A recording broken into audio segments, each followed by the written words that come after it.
Halo, selamat pagi Kak. Kenalin nama aku Maida. Di sini aku mau wawancara sebentar, boleh? Iya boleh, silahkan.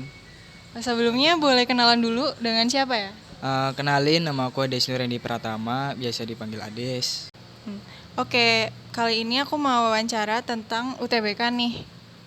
Kalau boleh tahu sebelumnya Kak Ades lulusan tahun berapa ya SMA-nya? Lulus tahun 2019. Terus habis lulus SMA itu plannya mau langsung kuliah atau ada plan lain? Niatnya emang langsung kuliah sih, jadi langsung UTBK. Oke, aku mau nanya mulai dari persiapan nih. Kan ini kan UTBK pertama kalinya Kades ya. Gimana persiapannya? Buat persiapan sih nggak jauh beda sama orang-orang lain ya, intinya belajar gitu-gitu. Cuman emang dari waktu itu belajarnya nggak yang tekun banget gitu, paling cuman ngikutin tryout gitu. Udah sih paling itu. Oh, oke. Terus gimana nih hari H dan masuk ruangan? Apa perasaannya? Apa yang dirasain? Waktu hari H itu perasaannya deg-degan, panik gitu sih, kayak aduh gimana ya gitu. Cuman ya udahlah gitu. Terus akhirnya gimana tuh habis keluar ruangan? Apa tambah panik, tambah deg-degan? Gimana? Waktu habis selesai keluar ruangan sih ada perasaan kayak gimana ya, kecewa gitu, kayak harusnya aku bisa ngerjain soal ini nih, harusnya bisa gitu. Cuman kan ya udah gitu, udah terjadi juga gitu. Oke, terus buat hasilnya sendiri gimana nih? Hasil skor. Iya ya, skornya dulu. Skor itu kalau nggak salah sekitar 400 berapa gitu deh. Nggak tahu pastinya sih berapa sih, udah lupa. Terus buat skor segitu, waktu itu Kak Ades milih universitasnya mana aja? Pilihan satu 2. Waktu itu pilihan pertama Undip Hubungan Internasional, terus yang kedua Unsud Hubungan Internasional juga. Oh, suka HI ya. Kalau boleh tahu, kenapa nih milih HI dua-duanya? Ya karena waktu itu mikirnya pengen jadi kedutaan besar Indonesia sih, biar bisa ke luar negeri gitu. Oke, keren banget ya. Terus gimana nih setelah itu kan pengumuman? Gimana hasilnya? Uh, wak- Sayang banget sih belum keterima di kedua-duanya. Terus gimana perasaannya?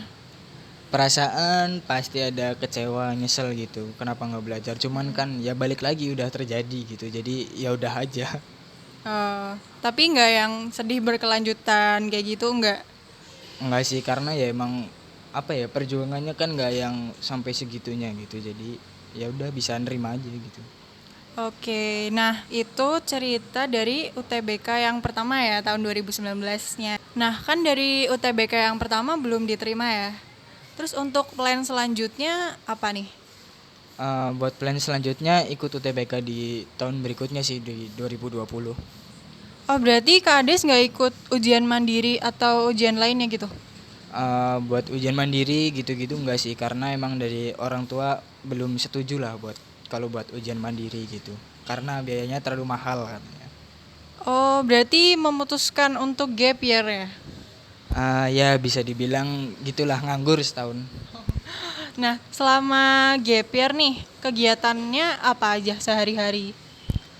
Selama gap year kegiatannya ya nggak ngapa-ngapain sih, paling main nongkrong sama temen gitu ya, pengulangan gitu terus setiap hari lah.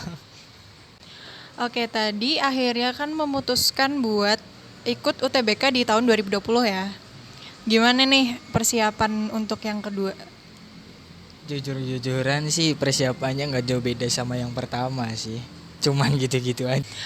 Oh, oke. Terus gimana buat hari hanya? Ada bedanya nggak sama yang 2019? Beda sih, kalau yang di UTBK yang kedua ini kayak jauh lebih tenang aja gitu, mungkin karena udah pernah UTBK kali ya, jadi bisa ngatur tenang gitu-gitu biar nggak panik gitu. Mungkin bedanya di tahun 2020 tuh kan karena pandemi gini ya, jadi soalnya tuh waktu itu cuman TPS ya.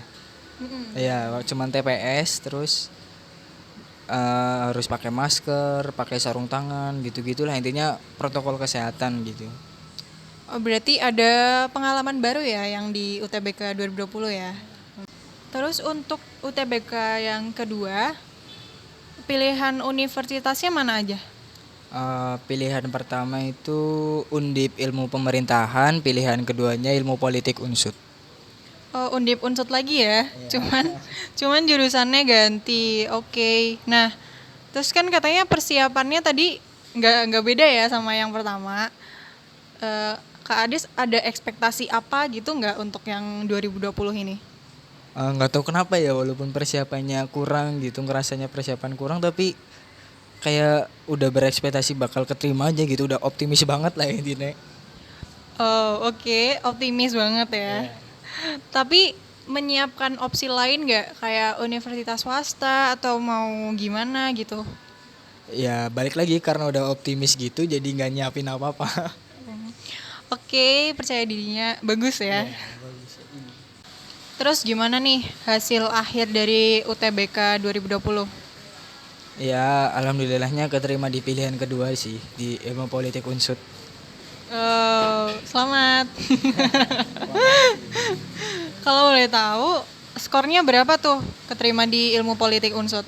Aduh aku lupa pastinya, cuman sekitar 500-an deh aku, tapi lupa pastinya tuh 500 berapa gitu, lupa. 500-an ya.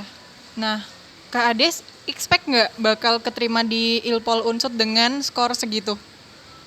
Ya enggak sih sebenarnya, maksudnya dengan nilai segitu ya. Walaupun sebelumnya udah optimis gitu bakal keterima, cuman nggak bakal expect nilaiku segitu bisa masuk. Nah, berarti sekarang kuliahnya di Ilpol Unsut itu? Ya udah semester 3 sekarang, lagi UAS nih. Oh, oke. Semoga lancar. Amin. Oke, itu aja sih yang aku tanyain. Oh iya, buat terakhir nih, ada saran atau tips nggak buat adik yang mau ikut UTBK atau adik yang mau masuk Unsut? Saran ya aduh goyang. Yang pertama sih Ulang dari udah nggak apa-apa lah, lanjut aja lah. Saran yang pertama sih intinya harus nentuin tujuan sih, baik tujuan itu univ ataupun jurusan yang mau diambil itu udah ditentuin dari awal biar kita belajarnya juga tahu gitu. Terus yang kedua pastinya belajar, karena kita mau tes ya harus belajar lah, intinya dipersiapin materinya, kalau bisa sih dibelajarin semua, terus ikut tryout gitu-gitu. Terus nggak, yang terakhir jangan lupa sama Tuhan, intinya deketin diri lah sama Tuhan, ibadah gitu-gitu. Udah sih paling itu. Oke, baik. Makasih ya Kak Ades atas kesempatan dan waktunya.